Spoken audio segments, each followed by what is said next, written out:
We go now to Independent Senator Bernie Sanders from Burlington, Vermont. Good morning to you, Senator. Very quickly, do you have a sense of the impact of these tariffs on your state? Well, it's going to be very severe, but this is not the only thing that worries me. Margaret, we are living in an unprecedented moment in American history. We're looking at a rapid growth of oligarchy. We're looking at a rapid growth of authoritarianism. And I fear that we're looking at a rapid growth of kleptocracy as well. And I'm going to do everything I can to work with my supporters all over this country to stand up and fight back, to make sure we have an economy that works for everybody, not just Elon Musk, and that we maintain American democracy. Difficult times. Senator, I'm going to have to ask you more about what you mean by that on the other side of this commercial break. Because I have to take it. Stay with us. We hope all of you will as well.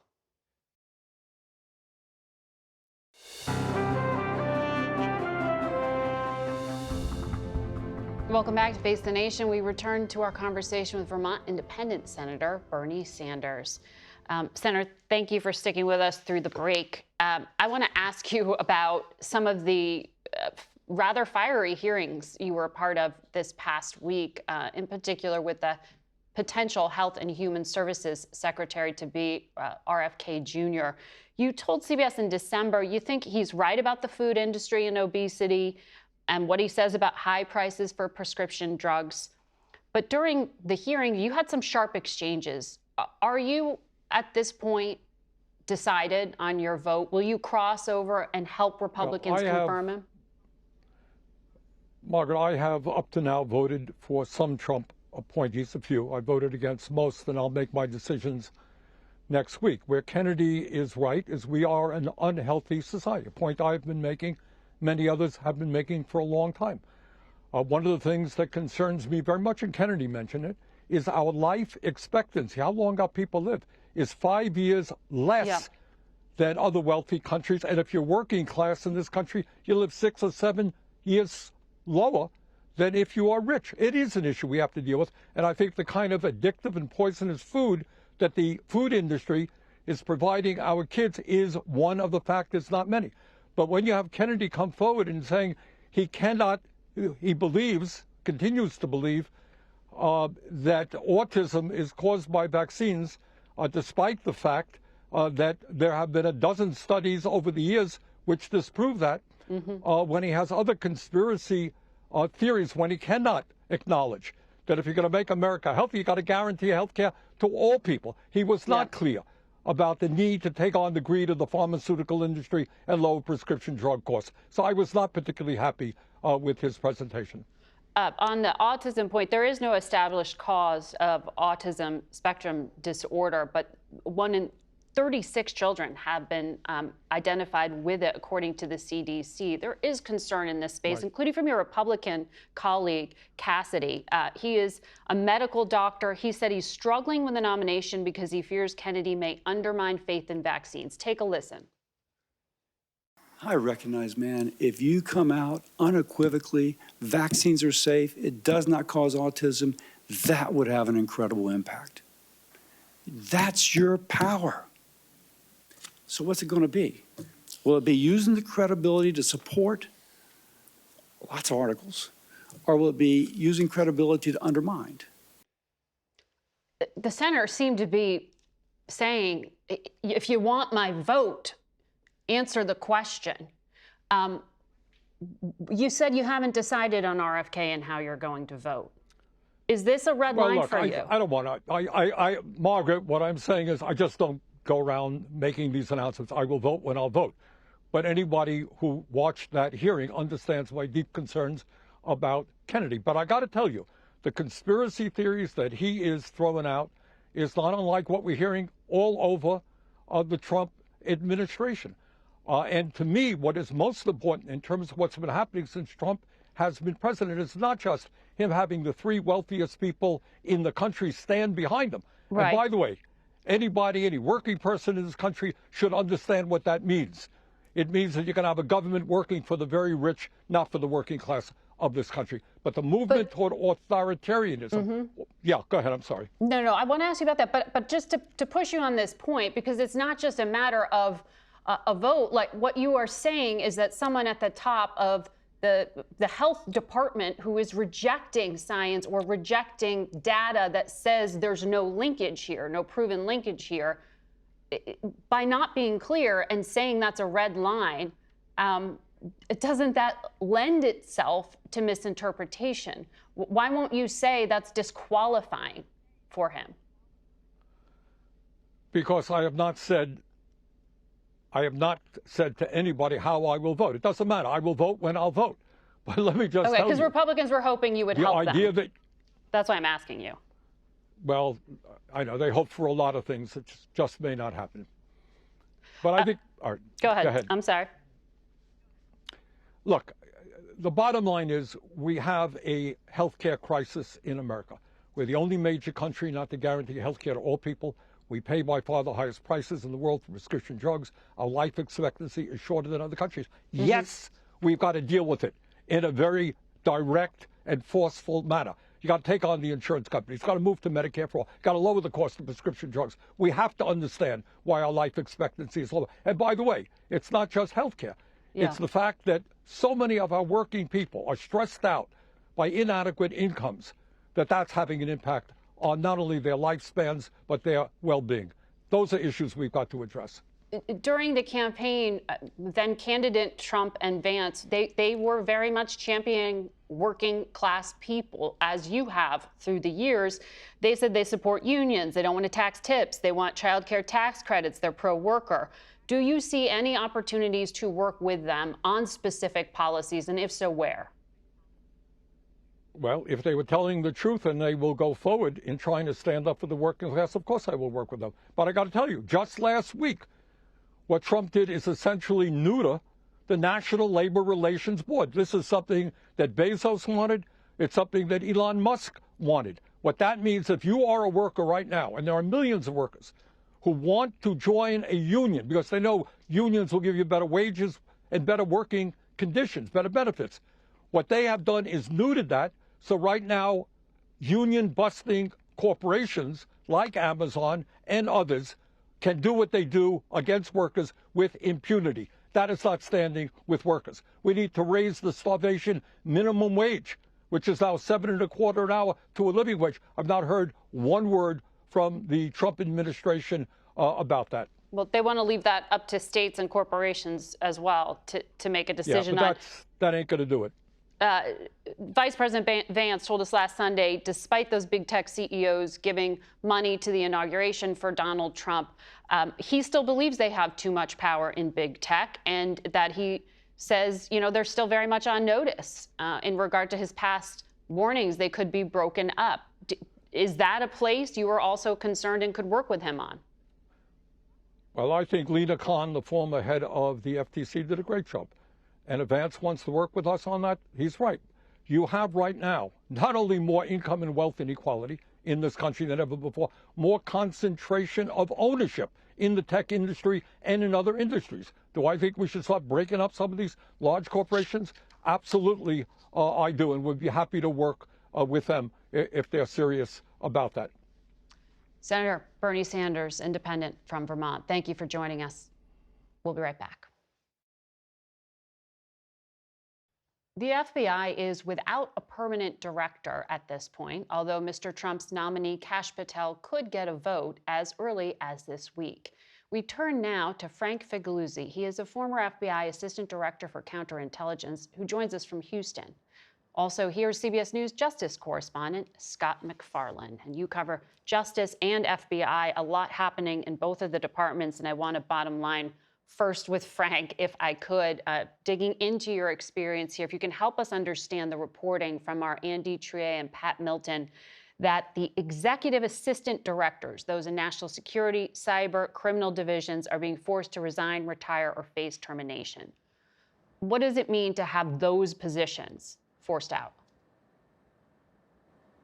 Yeah, when you combine that essential layer of leadership, executive assistant directors control multiple operational divisions. So at least a half a dozen of those reportedly are gone. And then you get down to the level of at least 2 or 3 special agents in charge in the field, including Miami, Washington field office. You are starting to lose too much experience. And if this plays out next week, as reportedly it might, with regard to dismissing hundreds or thousands of special agents in the field who have touched January 6 cases or Trump-related cases, this makes America less safe. This is not reduction. This is not efficiency. It makes America less safe when you lose that much expertise this quickly. Okay, just to follow up there, Scott McFarland, what Frank was referring to is the list that was requested. CBS's Rob Laguerre actually obtained the memo from Acting Deputy Attorney General Emil Bove, who was previously the personal attorney for Donald Trump. Yep. He ordered the acting director of the FBI to compile everyone who was an employee who was assigned to the 1,500 January 6 cases. There were also 8 executives pushed out. Is this a legal and lawful order? Are FBI officials going to actually fire the people on these lists? The list is required and must be produced by 12 p.m. Eastern Time Tuesday, according to our latest reporting. Whether it is produced is a different question. But the bottom line here is that such a list, Margaret, would include FBI employees from every FBI field office across the country. This is not just a Washington investigation. The January 6 cases went nationwide. What's more, a lot of the names that are going to be on this list, according to my reporting, are already public domain. They're in the court filings. They're in the court docket. They're already out there. So it's going to be difficult to mask anybody's name or anybody's identity. Whether this is legally permissible, it's a different question. Whether these firings are legally permissible is a different question. We know the acting FBI director, in a memo sent to his employees, he emphasized that there are robust protections. His word is robust protections for FBI agents against employment actions. Feels to me like there is a galvanization of FBI employees, if they want to fight this, to try to make some effort to push back. Whether they do so, it's a different question. That's why I was asking, is it actually going to be firings, or is this actually just going to be, you can't do what the president's team is pressing to do? Brian Fitzpatrick, you know him from covering The Hill. He's a Republican from Pennsylvania, used to be an FBI agent, gave CBS a statement I want to read here. He says he wants to emphasize to the administration, line-level street agents have little to no control over the office to which they're sent, the cases to which they're assigned, and the leads which they are asked to cover. Much like the military, they go where they are told and perform the investigative duties that their chain of command orders them to do. Frank, I know you know this, but that is a Republican explaining the basic function of how law enforcement works. It sounds like there's going to be pushback on the potential of these firings. Yes, indeed. It's been reported by multiple media outlets that the acting director pushed back very hard and very loudly against the DOJ request. And reportedly, he may have been threatened with termination himself. Interestingly enough, both the acting director and acting assistant director would be on that list. They both worked Jan 6 related cases or Trump related cases. So we've got a potential standoff that's here. But yes, line agents did nothing outside of the law or attorney general guidelines. They simply worked criminal cases, in many cases gained convictions and guilty pleas. And if they were literally all to be pushed out the door, we would be talking about thousands of FBI agents. There's only 14,000 agents in the field, and we'd be talking close to 6,000 of them who worked such cases. And Scott, we were just talking about Kash Patel, the boss, isn't in place yet. He was asked under oath before Congress if he knew of some of these actions that were underway, literally as he was testifying. He said he didn't know anything about the firings. Is it credible, and is it going to be a problem for his confirmation? This might have been simultaneous, Margaret. These questions, including from Senator Cory Booker of New Jersey, were happening as a lot of this communication was going back and forth over terminations, resignations, retirements. Kash Patel has been on a trajectory towards confirmation as the next FBI director almost from the jump. The one vote I've been watching closely, Tom Tillis, the North Carolina Republican, up for re-election in 2026. He introduced Kash Patel and validated him. It seems nobody has jumped up this weekend to say, I'm now opposed. Scott MacFarlane, it's going to be another interesting week in Washington. Thank you for bottom lining it. We'll be right back.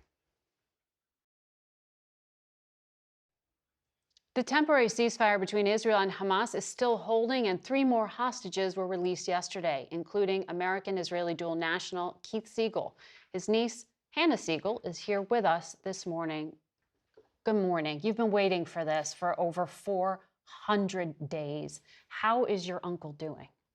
First, thank you for having me. I've been dreaming about being here today. He's doing okay. He's lost some weight. He's pale, but he's strong, and he's doing okay somehow. We're incredibly grateful.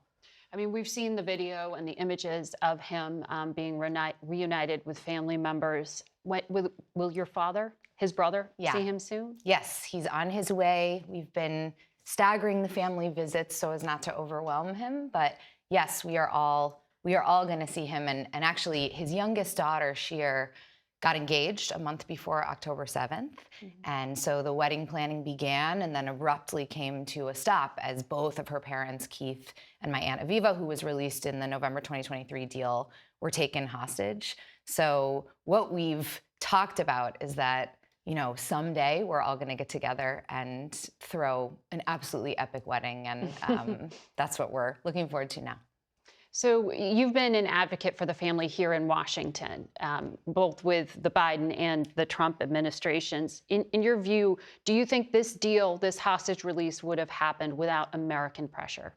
No, definitely not. And I do want to say, so the Biden team, Jake Sullivan, Brett McGurk, President Biden, Secretary Blinken, Bill Burns, they were so tireless in their commitment to get this deal done. But the really amazing thing is that the minute that President Trump was elected, his team started working hand in glove with the Biden administration. We felt no break in the commitment to get Keith home. Steve Witkoff and Adam Boehler, along with President Trump, started working hand in hand with the Biden team. And I don't know what other issue you can say that about with these administrations. The Trump team really did push it over the finish line. And we're incredibly grateful to all of them for the work that they did. I also just want to say the Qatari negotiators, mediators who were part of the November 2023 deal were also instrumental. And then what I've learned in this completely bizarre experience is that there is a whole industry of people, NGOs, who work on hostage negotiations on behalf of families. We worked with Global Reach, Mickey Bergman, Stacia George, and Eric Lebson. They're a nonprofit.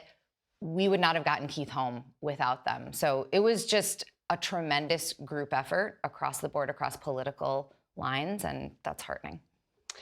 You told us back in April on this program that you were worried, quote, it's not arguably in Prime Minister Netanyahu's political interest to close a deal, and you were worried he was going to sink it. He's announced phase 2 of the hostage framework begins getting negotiated tomorrow, Monday. Do you think he's incentivized now to actually see this deal through? I think that the Trump team has done a really tremendous job of putting serious pressure on him, and that is making a difference. I think that we're ecstatic that Keith is home, but it took almost 500 days. And that is in part because of Netanyahu. This deal was available for months. The Biden team was working on it, and he wouldn't come to the table often. I mean, this is such a complicated issue, but I am worried. I think this is a really fragile deal, as we all understand. And so, I have a lot of faith in the Trump team and in all of the people working on this to put serious pressure on him to see it through. I think what we've seen is that diplomacy and political agreement is the only way to get all of the hostages home. And, we're one of the lucky ones, but there remain 5 American citizens and dozens of other hostages who still need to come home. And the remains of some of those Americans wouldn't come through until phase 3. And phase 2, we know Idan Alexander, a uniformed IDF soldier who is a U.S. citizen. Yes. The deal would have to continue to work to actually bring him home. Sagi Chen, we're waiting on him to be released as well. Exactly. So emphasize that because when we talk about deals and diplomacy, these are lives at risk. And if the deal doesn't continue to stay in place, they may be. And these are Americans. Yeah. These are Americans who need to come home. Hannah, thank you. Thank you so much, And Margaret. congratulations. Thank you. It's great news. Thank you for having me. We'll be right back. Before we go, CBS Evening News co-anchor and presidential historian John Dickerson has some thoughts on the tone of those Oval Office moments following tragedy.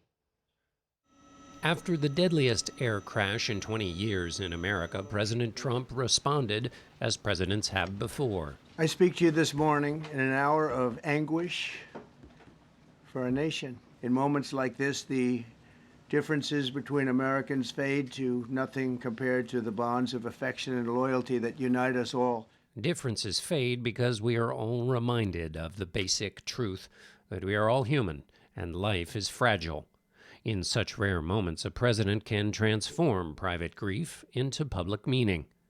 These presidential moments live in our collective memory. Ronald Reagan addressing the nation after the Challenger disaster. We will never forget them, nor the last time we saw them this morning, as they prepared for their journey and waved goodbye and slipped the surly bonds of earth to touch the face of God.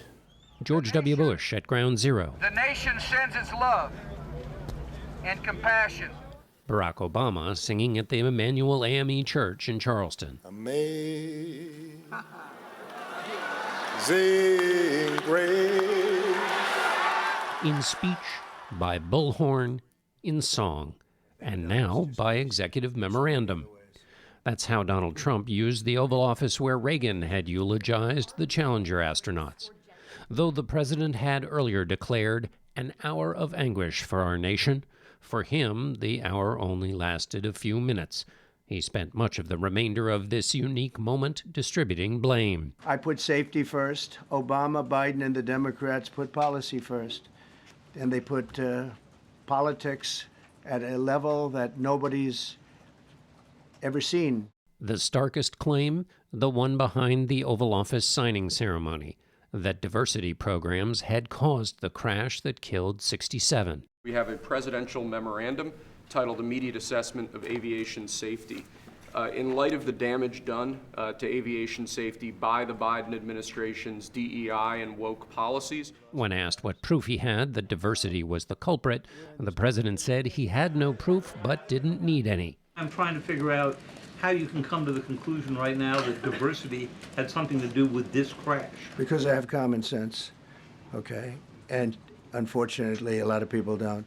The president's certainty about the crash, despite the lack of proof, suggested for many Americans that the common sense he was referring to was that diversity means things automatically go wrong when people of color are in charge.